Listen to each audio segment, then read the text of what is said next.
Travel back in time with a trip inside the Iowa's News Now vault. The accident forced authorities to close Highway 22 between Kelowna and Wellman for several hours as rescue crews used the jaws of life to free some students from the wreckage of the Mid-Prairie School District bus.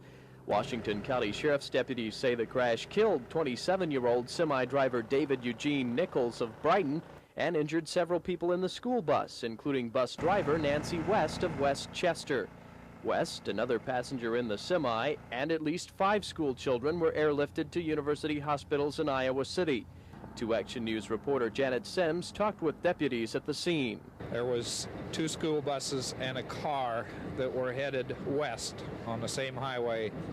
The car was in front of the school buses, and I'm not totally sure of the direction of that car, but that car was waiting for the school buses. It may have been going the opposite direction.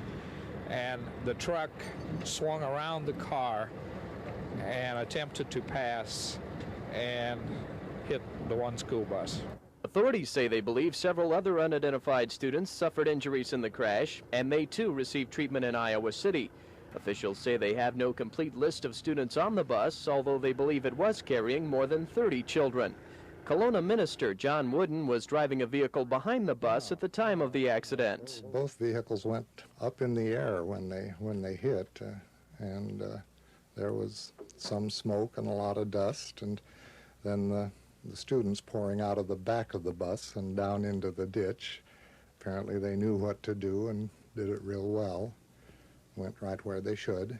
Away from it, there was a diesel fuel all over the highway, and looked like a potentially dangerous situation there. Deputies say a blood sample was taken from Nichols' body for testing, although they declined to say that alcohol or drugs were suspected in contributing to the crash. In Cedar Rapids, Bruce Tiemann for Iowa Tonight.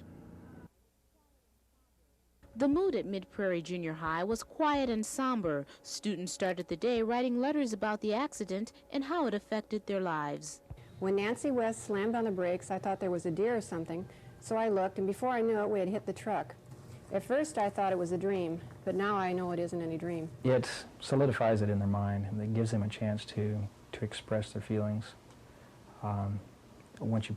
Many times you put your feelings down on paper, you can see them a little better. Marcine Humphreys was a passenger on the bus. I don't think it's really sunk in that much, but my friends have really shown me how much they really care, and the Lord really had his hand on all of us. 36 students were on the bus when the accident occurred. 2, in addition to the bus driver, are still hospitalized. But 24 attended classes today. Curtis said the remainder may have stayed home to sort out what happened. Some people, it works best to withdraw and deal with it yourself. Other people, it's better to get out and talk it out with other people. In an effort to help all the students through the tragedy, cards were made and signed for their friends still hospitalized. And while things are getting back to normal at Mid-Prairie, state troopers and Department of Transportation officials are still investigating the accident. Head of Transportation at Mid-Prairie, Carl Yoder, says the 7-mile stretch of Highway 22 from Wellman to Kelowna is very bad for school bus drivers. It's narrow and has heavy traffic.